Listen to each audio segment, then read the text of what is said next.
Thanks for joining us for Understanding Real Estate with Realtor Becky Cobb of West Cobb Alliance, part of the ReeceNichols Real Estate Group in Neosho.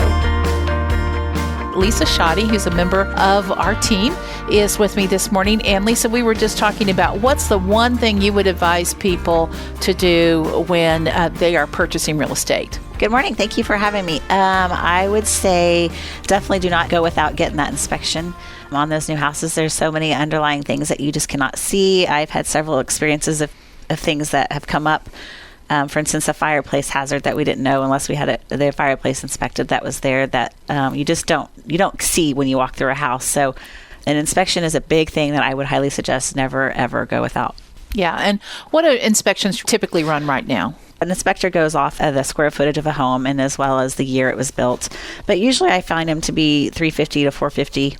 That's right. Is what it would cost typically for the average home. Hey, Lisa, thank you so much. And I agree with her. Don't go without the inspection. Lisa Schade is with me again this morning. And Lisa has some big thoughts about earnest money. Would you share, Lisa? Yes, of course. Thank you for having me. So one thing that I always advise my buyers to do is to make sure they give the sellers a good faith and earnest money. Usually that's around $500 to $1,000. And the reason you need to do that is just to make sure that you are showing that seller that you really are a serious buyer and that you have skin in the game and you're not just going to walk away and never talk to them again and they're going to accept an offer and can't get a hold of you.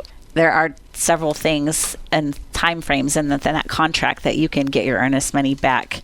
So one of those would be the inspection period. So if you come to find out during that usually 10 days of inspections that you don't like what you find, you can walk away and get that earnest money back. Another time frame would be during the appraisal.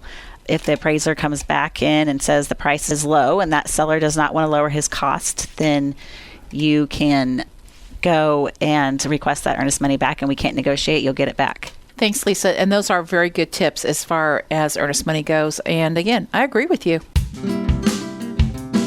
Good morning. This is Becky Cobb with Understanding Real Estate, and I'm with West Cobb Alliance. And Lisa Schade, who's also with West Cobb Alliance, is here this morning. And Lisa, we were talking about when's the best time to buy a car while you're buying a house?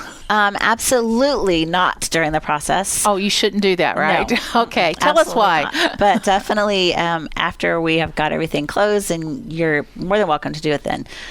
During that time of buying a house while you're under contract, definitely do not buy anything that's going to go against your credit. And if you do want to buy something or need to, then make sure you have communication with your lender in that process and go through them. Yeah, that's absolutely right. You could have a whole new house full of furniture and no house to put it in, right? Exactly. Thank you. Hey, Lisa, when's the perfect time to move? Well, I would just imagine that's just whenever you need to. I would agree. And that's one of the things we get asked a lot in our industry. Oh, summer must be the best time to move, or fall's the best time to move. You know what? It's whenever you need to. Lots of times you may have a job situation that it's time you got to move. So let's do it. As far as real estate agents, as far as we go, we work 12 months a year, and we'll tell you 7 days a week too. But we work year-round, and there's always good homes available. Sometimes if you are a seller in the winter months, it's really a good time to be on the market because a buyer that needs to move during the winter months needs to move. They'll have less to choose from, and that could actually get you more showings for your home. So don't be fooled by thinking there's the perfect time to sell your home or the perfect time to buy. It's whatever works out best for you and your family.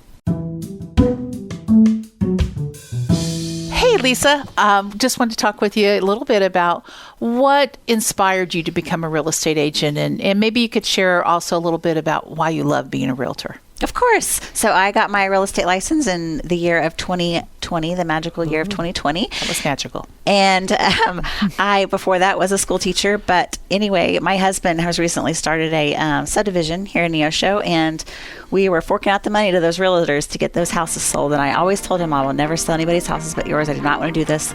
Well, come to find out, I got going and realized that I absolutely love the job. And the reason I do it's not a job to me, but I build so many relationships in this job. And as if you know me, you know that I'll be friends with anybody, and I can talk to anybody and socialize with anybody.